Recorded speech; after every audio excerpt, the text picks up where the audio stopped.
or people that you don't ask to do tasks, or coworkers, or if you manage people. How many times have you ever asked somebody, and Garrett, how many times have you asked, I know you have kids because we have 5, my 3, how many times did you ask your kids to do something? They did to the letter of law what you asked, but they didn't do it the way you would have done it.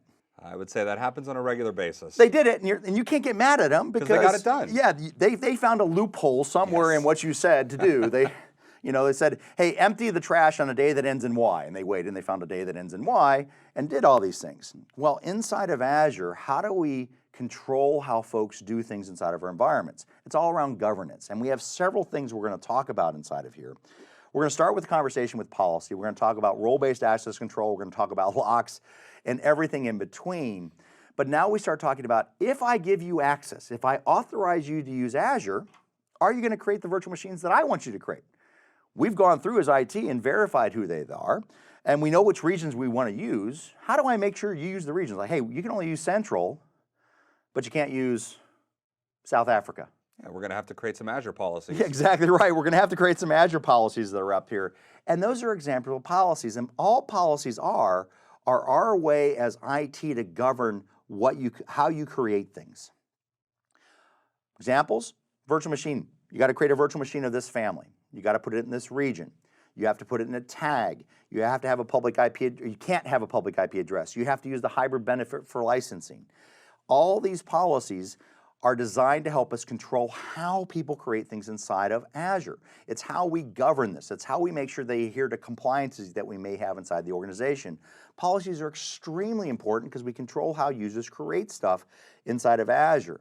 Now, when you think about the policies, the examples I just laid out, region, VM, no IP, user licensing, very singular.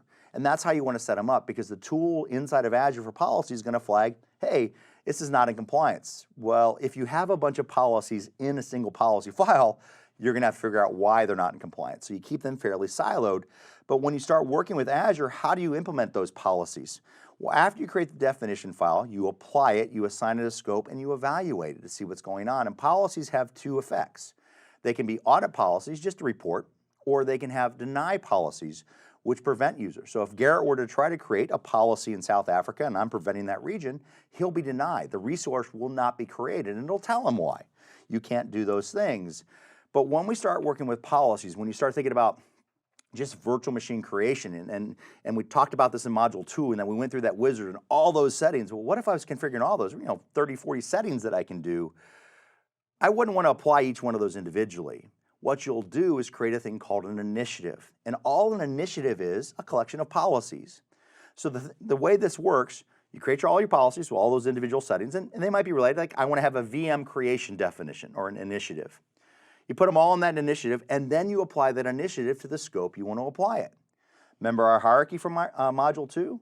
We have management groups, subscriptions, and resource groups. That's where we can assign our initiatives to. And it makes it very easy for us to control how users can create. So folks, you may be running this today. If you're using Azure in your organization and you can't create something in a certain region, or you can't create a certain VM, very well, your IT department may have already implemented policies in your Azure. It's an okay thing, because they're trying to govern how you control things. They might be for compliance. The best thing about this, though, is if you can't do something that you need to do, you can go ask IT. Because IT wants you to use Azure. We want you to leverage that. They want you to see inside of it. And you can say, hey, look, I need this VM, and then you can open up a dialogue of why that's important. And as long as it adheres to your compliances, chances are they're going to give you a policy that lets you do those things. So policies and initiatives inside of Azure. Hey, Matt, we just had a question come in. This person is saying that they don't want the people in their development team to stand up a really high-powered VM with a lot of cores. Is this something that Azure Policy can help us with? Oh, absolutely it can. That's where we can control those environments. Now, one of the reasons why, if I'm thinking about that policy, for example, why they can't set up high-powered, they're probably worried about cost. Because when you get into those really high-powered machines, we're talking $1,000 hour type of machines, lots of cores, lots of memory, earn $2,000 a month, that kind of stuff that's there.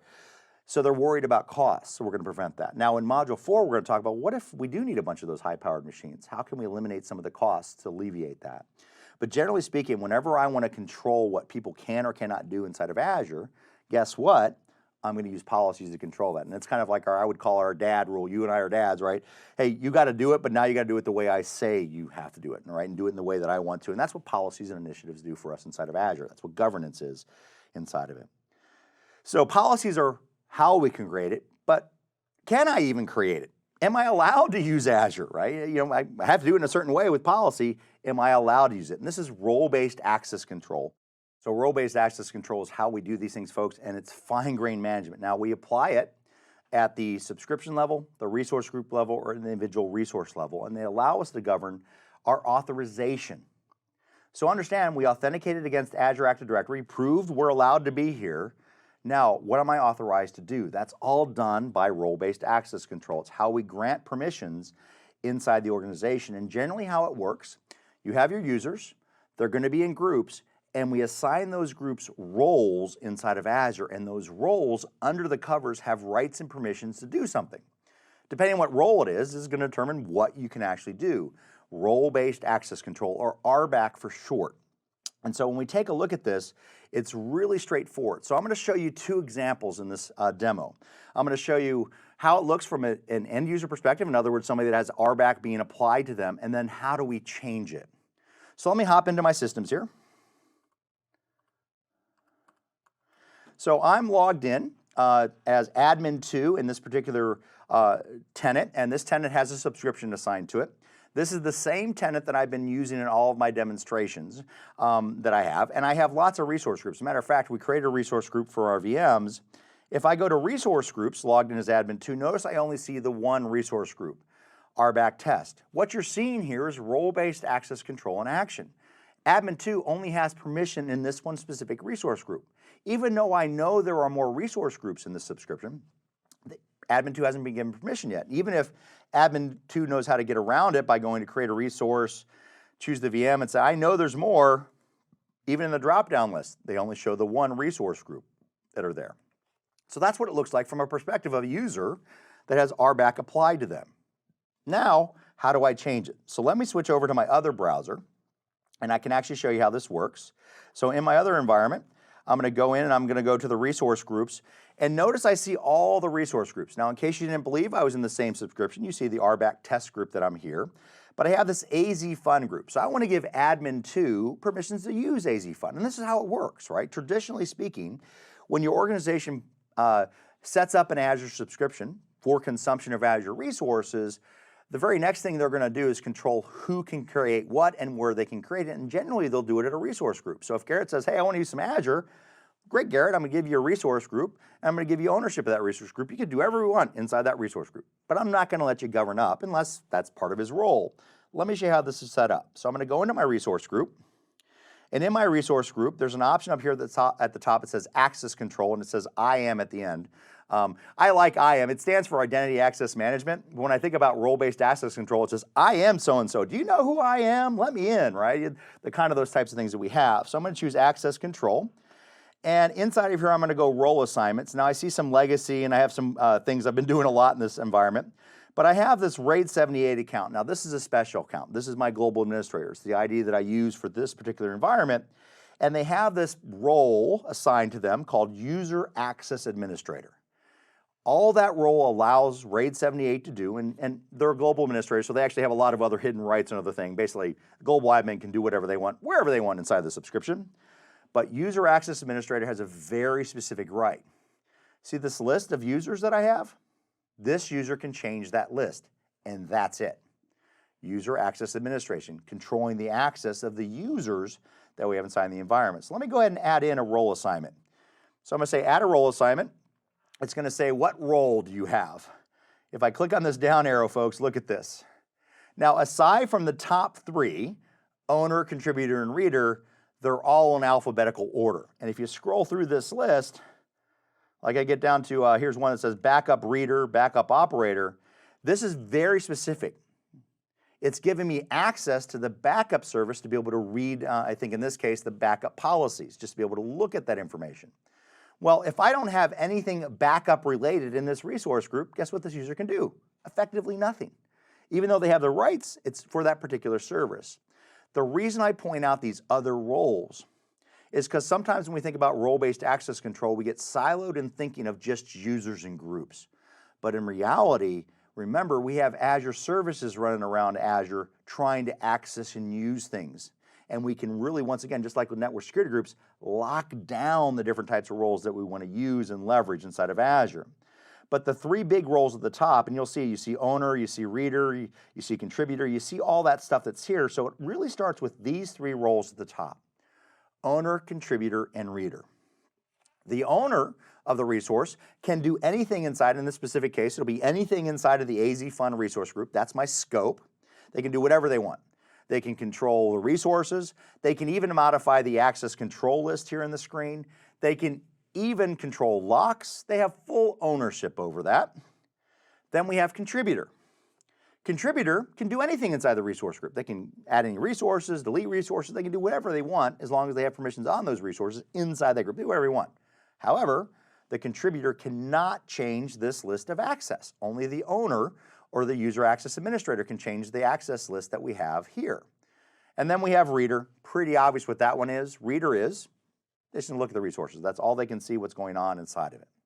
So I'm going to make my user owner.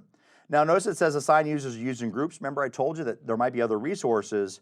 We actually have system managed identities. We have different Azure services. We have the ability to really control how our users and our resources leverage the different resources in the resource groups or wherever we scope them to be. I'm going to leave on my user. I'm just going to go ahead and put an admin2, which will give me my user, and I'm going to go ahead and save that. And it'll take a second here, but now I have given admin2 ownership of that resource group, which means now admin2, as I try to stall Garrett here and make sure and lengthen this out so it'll hopefully take place, because it doesn't always take place right away, but admin2 will be given rights and roles to that user, that resource group. So if everything goes right, when I hop over there, I might have to do a quick refresh. AZ Fund resource group should just show up for that user to use and leverage. So the great thing about this is that role-based access control, when you set it up, it takes place immediately. You generally don't have to log off and log back in to make it work. And I may have to, just as a refresh on the screens that are here. Notice as I'm keeping to stalling here, I'm trying to make sure this works. So let me go ahead and switch over to my second browsing window here, and let me see if by chance AZ Fund has shown up. So I'm going to go ahead and switch over to that now. And let me go into my private group. All right, which I was in the create virtual machine. So let's go to resource groups now. And look, it worked. My stall tactics work. There we go. A demo is live. Logged in as admin2. You see role-based access control. Now I have full ownership of that group. And that's how role-based access control works at a very high level. Remember, you take a user or group, you assign it a role, you find a scope. Remember, subscription, resource group, or resource. And then you assign it a role. And under the covers, that role has rights and permissions. You can make your own roles if you want to. You can customize all of this. You have to do a little bit of work to make it happen, but it's actually pretty straightforward once you start working with those roles. So RBAC is a great way we control the authorization. So we authenticate against Active Directory. We use policy to say this is how you have to create things, and then we use RBAC to say, can you create things? This is how it all starts to work together in a governance story. So let's go ahead and switch back. We got some even more security stuff to talk about. We got one of my favorite topics coming up right now, and that's resource locks. Oh, resource, I love me some resource locks because we talked about in Module 2, what happens when you delete a resource group? What happens to all the resources? They're deleted, they're gone forever. They're deleted, they're gone forever. We don't back them up, so hope you have a backup. But we can put in place a free thing. By the way, resource locks don't cost you anything. There's no latency involved with them, but they do simple things. And we have two types of locks. I didn't name these locks. We have a read lock, we have a delete lock. We have a new lock coming into our subscriptions as well as an update lock, but I'm going to focus on the two delete and read locks that we have inside of there. And let me take a look, and to show you this, I just want to hop in because it's the best way to see how this works. Now remember, I'm logged in as my global administrator, so let me hop into my subscription as my global administrator. And let me go into my resource groups. And typically what we do at the end of our classes that we teach, we're going to reach into this resource group and delete it. Now I'm the global administrator. RAID 78 is the global administrator. Folks, you just have to trust me, it's a global administrator. And I'm going to delete the resource group. So I'm going to go up here and say delete the resource group. And I'm a global administrator, so I don't actually type anything. I just copy and paste things. I hear the laughter coming from afar. And I'm going to go ahead and paste that in. By the way, if you delete resource groups via script, you can put a no wait and a force script so you don't get this extra confirmation. Be very careful with that, right? The confirmations are there to help protect us from, well, quite frankly, us. So I'm going to go ahead and try to delete this resource group. And notice it failed because it has been locked. Now, does this mean I can't delete this resource group? No, it simply means I can't delete this resource group while the lock is in place. As the owner of that resource or the global administrator, I can remove the lock and then I can reach in and delete the group, but you have to remove the lock first. It's something you have to explicitly add and something you have to explicitly remove inside the environments. Now, where did I set this up? I set this up inside my locks. So if I go to locks, you'll see the lock for that resource group. There's the can't delete, which is a delete lock, but I also have this one for read only. But notice the scope, I put it on FunVM2 is where I put the scope, but it's read only. Now the read only lock is another special type of lock we have, and it's actually very specific. It's actually even more restrictive. It does everything the delete lock does, but it also marks the resources as read only. And this is where I want to be very clear. It marks them read only from an Azure perspective. In other words, I put this on a VM that's currently running. And let me show you what this does. So let me hop into that VM. And this has a read-only lock inside of it. And I'm just going to try to stop it. It's currently running. So I'm just going to go ahead and stop that VM. It's going to say, are you sure? Yep. And it's not going to let me stop it. Why? I'm changing its Azure properties. So anything inside of here is read-only. Means I can't start or stop that VM. But what it doesn't mean, I can't change things inside the VM. That doesn't mean that. So it means what I can do? I can't do anything inside of Azure. I can't resize it, I can't stop it, I can't start it, I can't change anything about the properties of this VM, but I can still reach into the VM and change properties inside of it. So I can modify configuration files, add documents, I can work with things.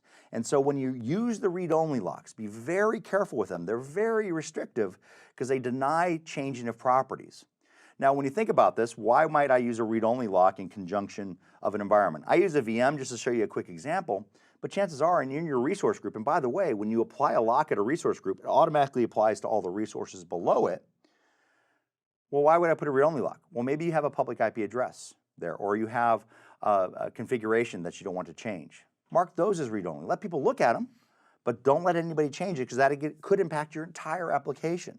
So these locks are greatly important. Understand how they work, especially for your exam. And you're going to see these once again pretty much on every exam from here on out, even on the architecture exams. Resource locks are incredibly important to help protect our resources. Now folks, when we start thinking about this, when we start thinking about how this works, why I can't do something inside of Azure, we talked about security from a layered approach. You also have to think about troubleshooting from a layered approach. If I can't change a resource, what could it be? Now your brain's heavy on locks right now because we've been talking about it. Well, if you can't change a resource, oh, I have a read-only lock. Well, that's not the only way. Is there RBAC control? Do I have permission to change it? Have I been authorized to change it? Oh, yeah, maybe. And then the other one is, do you have network access to that resource you're trying to change? Is there an NSG? So you have to start thinking about security in a layered approach, not only how you approach it, but also how you troubleshoot it. It's the age-old adage, check the least common denominator, find what's going on. How many of you are, and I don't know if you ever did this, Garrett, I know I did it. How many ever messed with somebody's system and you wiggled the RJ45 cable just outside of the network? So it wasn't making that connection. They drove them nuts because they couldn't figure out what's going on. Or you did it to somebody's mouse. You wiggled out the USB just so it looked like it was going there. They can't move their mouse, or take the ball out of the bottom. Take the ball out of the bottom, exactly right. Understand their layered approaches here. So when we start approaching the security and all the stuff that we're giving you, that once again, just kind of giving you an inch deep and a mile wide, the security stuff, start to understand we have to start thinking about troubleshooting and how do we move around. That's why I show you Network Watcher. That's why I show you where to find all this stuff in the portal. So let me switch back. Got a few more things to cover off in this module inside of Azure. Blueprints. Blueprints are actually pretty cool as well. So when you start thinking about all the stuff that we can create inside of Azure, we have role-based access we have role-based access control, we have policies, we have templates. When I give somebody a subscription, how do I give them something that's kind of pre-canned, like the Betty Crocker Easy Bake Oven? Here you go, boom, there's your cookies, right? How can I do that? Blueprints are my way I can do that. It allows me to combine templates, policies, my DevOps stuff, and put it into one basic big giant blueprint, and I can give you a subscription with already resources deployed, and that's what blueprints do at a real high level. But we also have subscription governance. So how do we control the different things? We can control billing and chargeback. That's going to be done with most likely tags. We have access control at the deployment level. When we look at subscriptions though, we can use subscriptions as a government level. So I can say, okay, here's subscription for my development environment, here's subscription for my production environment. There are access boundaries. We can also set different limits on different subscriptions so we can control how people work with those. More importantly, even at Microsoft, we have limits inside of what you can initially use inside of a subscription. Now don't worry, even though you might run into those limits occasionally, you can make a simple request to Microsoft and get those limits increased. Hey, I need more virtual networks, or I need more resources for virtual machines. We oftentimes will grant those requests if they're within reason. And by the way, when I say within reason, you say, hey, I need 1,000 more, that's within reason that we have. And in my entire career, I've only seen, working with Azure past the 6 or 7 years, I've only seen a denial once. And it wasn't technically a hard denial, it was a very soft denial. It was like, look, and it basically amounted to when you read the email, we can't give it to you just yet. The data center's in renovation, we're doing some remodeling basically. They were adding resources to the data centers. Like, look, we can't do it now. If you need it now, you're gonna have to use another region. But guess what? In a couple months we can do this. So it wasn't a hard no, and we normally will let those resource limits be there. Now, how do you know if all this stuff is working? Monitoring and report. We talked about tags. That's how we can control or organize our resources. They're basically a key name value pair. Hey, this is called the region tag, and you have to have the value West region, and that's how we work with it. Or this is your department tag, and it's the whatever finance department. The main reason we use tags is for billing, because we want to be able to make sure how to charge back to the different departments and organization. Understand, when you get a bill from Microsoft, essentially it's just a really big spreadsheet with line item after line item after line item, all the resources you're creating, but there's also a column that's specified for tags. And the great thing about those tags, guess what? We can organize that and secure it, and we can actually understand it. We also might use tags for a project. Like I have a tag for what's your project name, Project X. Now I can understand how much does that project cost me. I can just do a simple query on tags. It also makes it very easy to find all the resources that might have that tag associated with it. So tags are an organizational unit as much as they are a billing purpose as well. We have Azure Monitor. Folks, this is a 2-hour module in and of itself in one of our courses on monitoring.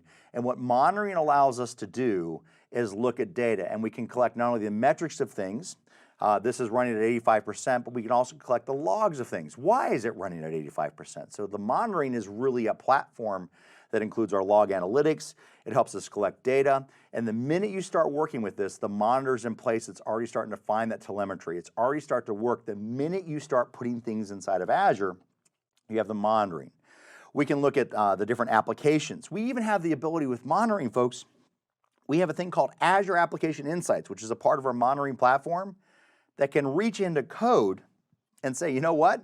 That line of code is why your application's slow. Here's what we're seeing from that. It can tell you those specifics. It can help you respond to alerts. What happens here? Think about this. I have a monitor. I'm looking at stuff. I've set a condition. Say if I reach over this certain resource parameter, so a condition and a resource, I'm monitoring all that. I can create a thing called an action group inside of Azure. And what the action group does allows me to do things. Now, what kind of things are in the action group? Oh, you can send emails, you can send text, you can run Azure Functions, Azure App Services, you can do scripts. Pretty much when I have an alert that is triggered by our monitoring, we can pretty much do whatever we want to help maintain or remediate or fix or do whatever we need to. So I talked about in Module 2, when you want to scale up a resource like a virtual machine, you want to add more hardware to it because it's at capacity or need more CPU, or you're measuring the monitoring, that's a manual process. It's actually really easy to do inside of Azure. Say, you know what? That system's at CPU is 85%. We need to get another bigger VM, and what we'll do inside of Azure is reach in, alert triggers the monitor. We have an action group that runs a script that increases the size of that VM automatically. So you can automate a lot of this stuff. Or we can monitor, hey, the VM's off at 6 a.m. on Monday, turn it on. That's part of the things that we can work with inside of a monitoring environment. So we can monitor our health. Now, how do you know when you're looking at things, if Azure's running slow or pokey or something is not right, how do you know if it's what you're doing inside of Azure versus is Microsoft having a problem, something's wrong inside of Azure? So we use Monitor to see what's going on inside your subscription, but we use Azure Service Health. It's our way of Microsoft to communicate with you.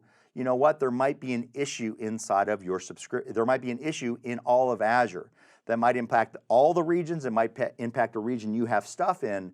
But we actually do this with what's called service health, and allows us to look at those different dynamics inside of Azure. We can look at all the health of our services, and you can filter on it just for the regions you have stuff. It's our way at Microsoft to say, hey, something happened. And when there are service health issues inside of Azure, we'll not only tell you the status of the issue, is it currently being actively worked, has it been resolved, has it been remediated, we'll also share with you, as long as we don't violate any compliances in this process, the root cause analysis. So one of the things that we had a 19-hour outage, by the way, a really bad outage a little while back in one of our South Central data center. And when you led the root cause analysis, it pretty much led with, the facility is hit by multiple lightning strikes. And everybody thinks I'm disclosing some kind of Microsoft secret. No, it was in the public root cause analysis document that every Azure customer can look at. And even folks, even if you're not a customer, you'd have gone and figured that out in the news wires that are out there. But we publish this stuff. We want to be open and transparent with you about how we actually use our Azure environments inside of here. So service health. We also have Azure Advisor. Now, Azure Advisor is free. It's a free tool that runs across your environments and say, hey, based on what I see, you may want to do something. This is Microsoft, what I like to call Microsoft's best recommendations tool. In other words, customers ask us all the time, how would Microsoft do this? Advisor is a free tool that will help you do all this. It's going to identify things inside of Azure. It's saying, hey, you can do this a little bit better, you can do this a little bit better, you can improve the resources here. Azure Advisor is going to help you do things according to what Microsoft considers best practices. My advice to you when you look at Advisor, take a look at the advice it gives you, but take that advice with a grain of salt. Make sure that whatever actions it is asking you to do, it doesn't violate any internal compliances. And so you actually can work with that information. And it's a down-the-middle tool. I have had customers say, hey, this is Microsoft's upsell tool. It's always trying to get me to do other things and best practices. And we are going to say, hey, look, you have a single VM. Have you thought about having an availability set, which means you have to spin up another VM, which means it's going to cost you more money. But we're going to give you that recommendation. It's up to you whether you want to take it. But the tool will also go the other way. Say, you know what, that VM you're running is only at 25% utilization. Have you considered using a smaller VM that costs you less and will help you save money? So Advisor is a free tool to allow us to do those types of things very easily inside of Azure. The last topic, privacy, compliance, and data protection standards. So we have a lot of stuff here, but really everything centers around, and say it with me, Garrett, Trust Center. Trust Center. Trust Center. Trust Center. All right, Trust Center. So whenever a customer asks us, hey, what Microsoft compliances do you have? What's your privacy statement? What are your standards around data protection? How does Microsoft as a business? We want to be your trusted IT provider. We want to have you trust in our cloud. Whenever you have this, you can just simply pull up Bing and do Azure Trust Center, and it's a website, and I'm going to show it to you here in a moment, where all this information is stored. It's all our compliancy terms and requirements. We share with these. You can even download the audit reports for most of these compliances to find out how our cloud is verified. And by the way, we don't verify these ourselves. These are all third-party organizations that come in and vet us. Just like you have to get vetted when you have compliancy, we have to adhere to the same standards you do inside of it. And we have HIPAA compliance. We have GDPRs built into our DNA. It's been that way as well. And if you ever get a chance, if you go to any one of our conferences, our customer conferences that we have, if you get a chance, and if compliancy and trust is important to you, all I have to say is if you see Brad Smith speaking anywhere, and he's our chief legal officer, I just call him the head legal dude, but he's our big lawyer in the sky at Microsoft. His number one concern, open and transparent communication to his customers. And folks, if you want to hear somebody that's a really good speaker talking about this at a level of our company, go see Brad Smith. Yeah, and even if you don't get an opportunity to actually go out and see Brad at a conference or whatnot, Brad has a blog, and he is very actively posting on his blog about all the different things that Microsoft is doing to really protect your data. Because when Microsoft thinks about data, the data is yours. You're entrusting us to store the data for you, but that's not our data. That belongs to you, and we will go to bat for you to help protect that data. And Brad loves to post about that, so I highly recommend checking out his blog. Yeah, he's an amazing resource that we have. He lives and breathes this every day.